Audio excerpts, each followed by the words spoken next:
one more question has been posed by non-Muslim. If predestination is true, then God causes us to sin. If God causes us to sin, yet damns to sinners to eternal punishment, then God is not good. Therefore, non-Muslim concludes, if God is good, then either predestination is not true, or else God does not damn sinners to eternal punishment. Please satisfy the contradiction that others.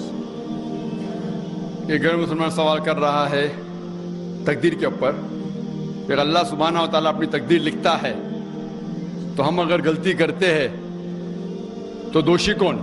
اللہ سبحانہ و تعالیٰ. اگر میں تقدیر میں لکھا ہے کہ ہم خون کریں گے اور ہم آدمی کا خون کر لیتے تو کون ذمہ دار؟ اللہ تعالیٰ. آدمی کو کیوں ذمہ دار کرنے کا؟ اگر تقدیر میں لکھا ہے میں چوری کروں گا، میں غلط کام کروں گا، تقدیر میں لکھا ہے کہ میں جہنم میں جاؤں گا تو جاؤں گا، تو کس کی غلطی؟ میری کیا غلطی؟ اللہ کی غلطی. اور یہ سوال مسلمان لوگ بھی سوچتے ہیں، اور تقدیر پہ ایمان رکھنا ہر مسلمان کا فرض ہے. لیکن ہم پہلے یہ جان لے تقدیر کسے کہتے ہیں. اور اکثر ہم مسلمان بھی نہیں سمجھ پاتے تقدیر کا کیا مطلب ہے، اور ایسا کہتے ہیں وہ تقدیر میں لکھا ہے تو میں کر دیا، کچھ بھی ہوا تو تقدیر میں لکھا ہوا ہے. محنت نہیں کرتا ہوں میں، وہ تقدیر میں لکھا ہے کہ میں غریب رہوں گا. یہ تقدیر کی کیا معنی ہوتی؟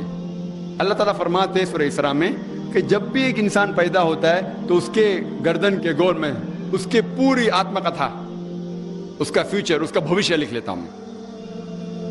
میں آپ کو سمجھانے کے لیے ایک مثال پیش کرتا ہوں.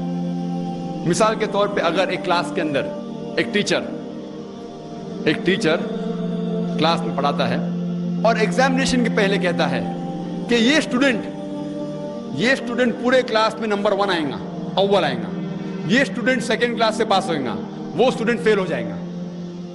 مثال دے رہا ہوں، برا مت لگنا میرے ساتھ. اور ایگزامینیشن ہوتا ہے اور یہ اسٹوڈنٹ فرسٹ آتا ہے، یہ اسٹوڈنٹ سیکنڈ کلاس سے پاس ہوتا ہے اور یہ اسٹوڈنٹ فیل ہو جاتا ہے. میں آپ سے یہ سوال پوچھتا ہوں کہ جو طالب فیل ہو گیا، کیا وہ کہہ سکتا ہے کہ کیونکہ ٹیچر نے کہا میں فیل ہوں گا اس لیے فیل ہو گیا؟ کہہ سکتا ہے کہ نہیں کہہ سکتا. کیوں؟ ٹیچر اپنے تجربے سے کہہ رہا ہے یہ اسٹوڈنٹ بہت اچھا ہے، بہت پڑھائی کرتا ہے اس لیے فرسٹ آئے گا، یہ اسٹوڈنٹ ٹھیک ہے سیکنڈ کلاس، یہ اسٹوڈنٹ پکچر دیکھتا ہے کلاس ہی نہ اٹینڈ کرتا ہے اس لیے فیل ہوئے گا. تو اپنے تجربے سے وہ بھوشیہ کے بارے میں کہتا ہے. لیکن وہ اسٹوڈنٹ نہیں کہہ سکے گا کیونکہ ٹیچر نے مجھے کہا میں فیل ہوں گا اس لیے فیل ہو گیا. دوشی کون؟ وہ خود اسٹوڈنٹ، اس نے پڑھائی نہیں کیا. اسی طریقے سے اگر آپ کمپیئر کریں گے، اللہ سبحانہ و تعالیٰ ٹیچر سے تو بہت اونچے. ٹیچر تو کبھی کبھی غلطی کر سکتا ہے. اللہ سبحانہ و تعالیٰ کے پاس علم غیب ہے، وہ بھوشیہ کے بارے میں جانتے ہیں. جب بھی کوئی کام ہوتا ہے کچھ چیز فکسڈ ہے، آپ کہاں پیدا ہوں گے، آپ کب مرے، کچھ چیز مکمل ہے. اس کے علاوہ اللہ سبحانہ و تعالیٰ نے آپ کو فری ول دیا ہے. فری ول مطلب آپ جو بھی چاہے چن سکتے ہیں. اللہ تعالیٰ کو ہدایت دی قرآن اور حدیث میں، لیکن آپ کے اوپر ہے آپ اس کے اوپر عمل کریں نہیں کریں. لیکن اللہ تعالیٰ جانتا ہے آپ کیا کریں گے. مثال کے طور پر آپ ایک رستے پہ چل رہے ہیں اور ایک چوراہے پہ آتے ہیں، 4 رستے ہیں، نمبر 1، نمبر 2، نمبر 3، نمبر 4. آپ کوئی بھی رستہ چن سکتے ہیں. آپ چنتے ہیں رستہ نمبر 3. اللہ سبحانہ تعالیٰ کو پہلے سے علم غیب ہے، پہلے سے پتا تھا کہ آپ جب چوراہے پہ آئیں گے آپ رستہ نمبر 3 لیں گے. تو اللہ تعالیٰ پہلے سے لکھ لیتا ہے کہ آپ رستہ نمبر 3 چنیں گے.